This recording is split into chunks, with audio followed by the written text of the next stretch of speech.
Si je devais recommencer ma carrière à zéro aujourd'hui, je lirais ces 3 livres-là.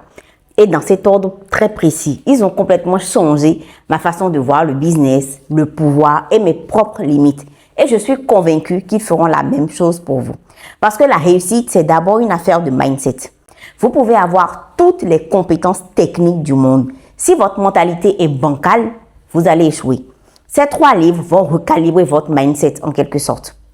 3 livres que j'ai vraiment lus, vraiment appliqués et que j'applique même toujours et qui ont vraiment eu un impact mesurable sur mes résultats.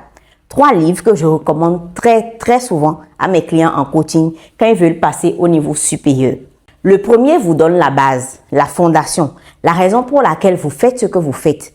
Le deuxième vous ouvre les yeux sur le monde réel, du business, du pouvoir, celui qu'on ne vous montre jamais à l'école. Et le troisième vous pousse à exploser vos limites mentales pour viser beaucoup plus haut que ce que vous imaginez aujourd'hui. Donc, restez jusqu'à la fin parce que je les ai mis dans le bon ordre, selon moi en tout cas, pour vous élever. Et je vais vous expliquer en détail pourquoi chacun de ces livres est indispensable et ce qu'il va concrètement changer dans votre vie professionnelle. Le premier livre que vous devez lire, c'est « Commencez par Pourquoi » de Simon Sinek. C'est la base absolue. Tout commence par là. Pourquoi vous faites ce que vous faites? Pourquoi vous vous levez le matin pour aller travailler? Pourquoi vous avez lancé votre entreprise? Pourquoi vous visez ce poste particulier? Pourquoi vous voulez réussir? Et attention, il parle du vrai pourquoi, le pourquoi profond qui vous anime réellement, votre raison d'être, votre mission, ce qui vous pousse à continuer, même quand tout devient difficile. Ce qui fait que vous êtes prêt à sacrifier du temps, de l'énergie, du confort, parfois de l'argent, certains aspects de votre vie pour atteindre cet objectif en particulier. La plupart des gens construisent leur carrière sur le quoi et le comment. Voici ce que je vends, voici comment je le vends. Mais ils n'ont jamais défini leur pourquoi. Résultat, ils tournent en rond. Ils se retrouvent souvent à copier les autres, copier ce qui fonctionne en ce moment. Ils changent de stratégie dès que ça devient un peu compliqué. Ils abandonnent au premier obstacle sérieux. Moi, quand j'ai lu ce livre, il y a quelques années, ça a complètement changé ma façon d'aborder mon activité. J'ai compris que je devais mettre l'accent sur la transformation. Je ne vendais pas juste du coaching ou des livres. Je vendais une transformation. J'aidais les gens à reprendre le contrôle de leur temps, de leur productivité, de leur vie professionnelle. Mon pourquoi, c'est de voir les gens passer de l'épuisement, du chaos absolu à la maîtrise et au résultat. C'est ça qui me fait avancer parce que moi-même, je l'ai vécu, ce chaos, pendant des années. Et c'est parce que j'ai pu m'en sortir que je sais que je peux aider d'autres personnes à y arriver. Et une fois que j'ai eu ça très clairement dans ma tête, tout est devenu plus facile. Les étapes étaient plus évidentes. Mes décisions, mes messages, mon énergie avaient changé parce que je savais pourquoi je faisais tout ça. L'auteur explique que les gens n'achètent pas ce que vous faites. Ils achètent pourquoi vous le faites. Apple ne vend pas des ordinateurs. Apple vend la rébellion contre le conformisme, par exemple. Nike ne vend pas seulement des chaussures. Nike vend l'idée de dépassement de soi. Et vous devez vous-même trouver votre pourquoi qui résonne en vous. Et il ne s'agit pas de rester en surface. Je fais ça parce que je vais dire non, ça ne suffit pas. Devant les vrais obstacles, le découragement, la concurrence, les doutes, ça ne suffira pas. Ce livre va vous forcer à creuser, à vous poser les vraies questions, à définir clairement ce qui vous anime. Et une fois que vous savez pourquoi, vous avez votre boussole. Vous savez toujours dans quelle direction aller, même quand le processus devient très compliqué. Donc, commencez par ce livre. Lisez-le, faites les exercices, définissez votre pourquoi clairement. Écrivez-le dans un endroit bien visible. Téléphone, PC, votre bureau, votre chambre par exemple. Et relisez-le régulièrement pour ne jamais perdre de vue ce qui compte vraiment. Parce que sans pourquoi solide, vous construisez littéralement sur du sable. Le deuxième livre, c'est Les 48 lois du pouvoir de Robert Greene. Vous en avez très certainement entendu parler. Il m'a mis une claque. Des 3 livres, c'est celui qui a suscité en moi le plus d'étonnement, de questions, d'ahurissements même. Vraiment, c'est un livre qui dérange, qui choque même parce qu'il va vous ouvrir les yeux sur le monde réel du business et des relations professionnelles. Pour réussir, vous devez comprendre les enjeux, l'environnement des affaires, les jeux de pouvoir dans les relations interpersonnelles. Parce que le monde professionnel n'est pas bisounours-land, ok? Il y a de la politique. Il y a des stratégies, il y a des jeux subtils de pouvoir. Et si vous ne les comprenez pas, vous allez vous faire manger tout cru. Dans ce livre, Robert Greene décortique 48 lois qui régissent les dynamiques de pouvoir depuis des siècles.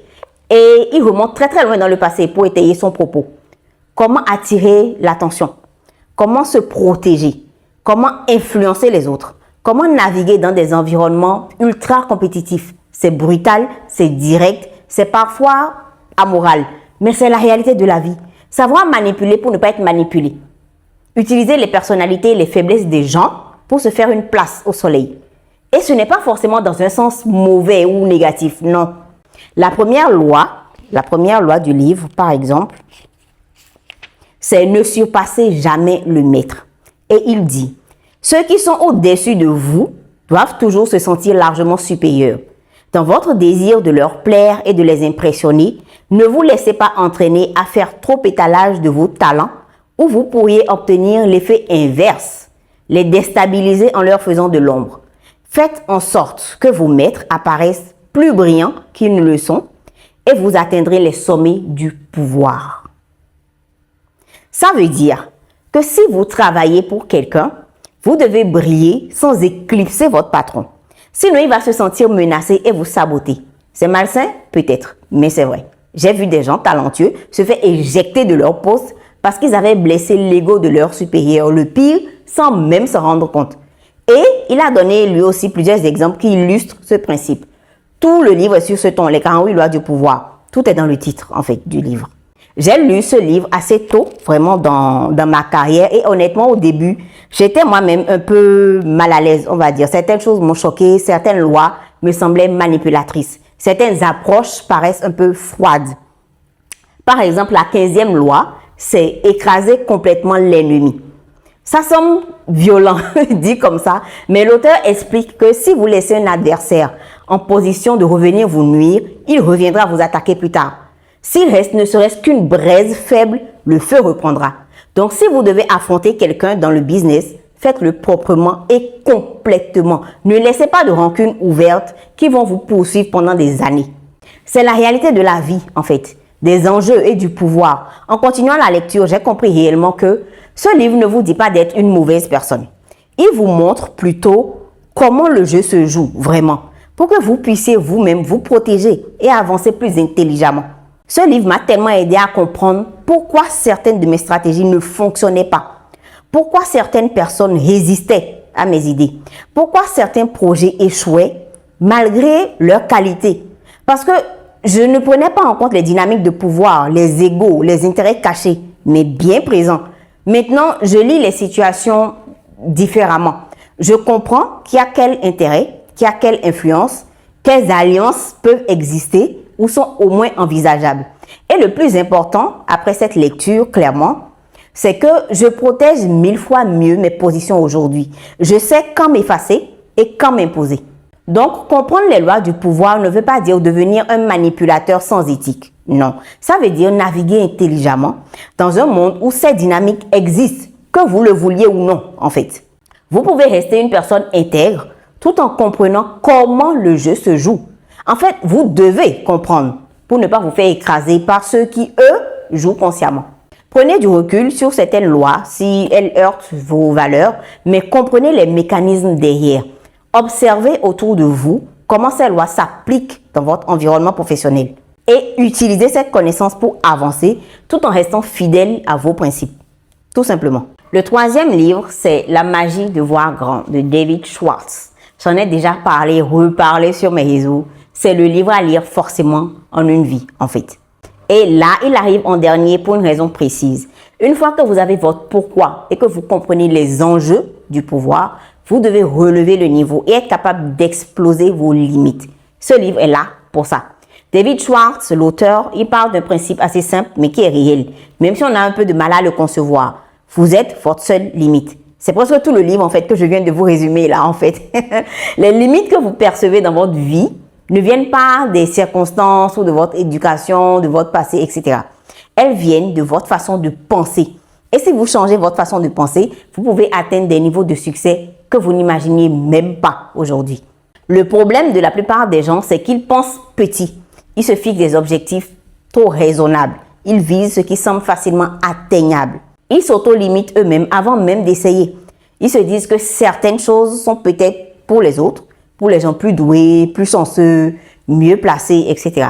Donc, ils restent dans leur zone de confort et ils passent à côté de leur vrai potentiel. Et ça, c'est quand même dommage.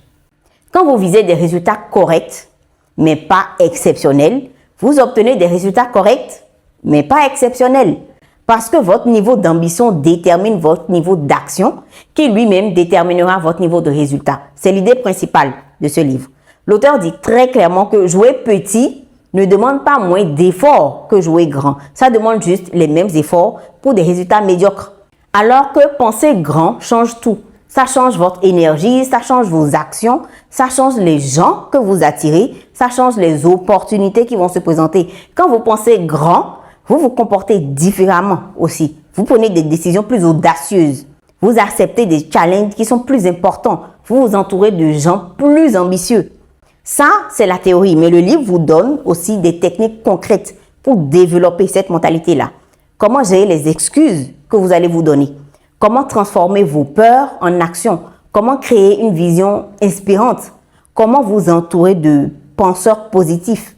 Comment développer l'attitude du leader qui voit les possibilités là où les autres ne voient que des obstacles? Et tellement d'autres choses. Depuis que j'ai intégré cette mentalité, mes objectifs ont complètement changé. Je vise 10 fois plus haut qu'avant. Et vous savez quoi? Je n'atteins pas toujours 10 fois plus, c'est vrai, mais j'atteins facilement 3 ou 4 fois plus que quand je visais très petit. Parce que même si je rate un objectif énorme, j'arrive quelque part de beaucoup plus intéressant que si j'avais visé un objectif médiocre depuis la base. Lisez ce livre. Une fois que vous avez les deux premiers bien intégrés, je trouve que ça facilite même l'acceptation de cette mentalité-là. Une fois que vous savez pourquoi vous faites ce que vous faites et comment naviguer dans le monde réel, là, vous êtes prêt à exploser vos limites, à viser le sommet en quelque sorte, à jouer dans la cour des grands. Parce qu'il n'y a aucune limite à ce que vous pouvez atteindre, sauf celle que vous vous imposez vous-même. Donc, voilà les 3 livres qui vont transformer votre mindset et votre trajectoire professionnelle. Commencez par pourquoi, par trouver votre pourquoi, votre motivation profonde, les 48 lois du pouvoir pour comprendre le jeu et vous faire votre propre place et la magie de voir grand pour exploser vos limites et viser le succès illimité. Surtout, appliquez ce que vous apprenez. Relisez-les régulièrement parce qu'ils révèlent de nouvelles choses à chaque lecture selon où vous en êtes dans votre parcours. Et si vous voulez aller encore plus loin dans votre développement professionnel, je vais vous mettre toutes mes ressources en description dans la vidéo. On se retrouve très bientôt pour une prochaine vidéo. Ciao!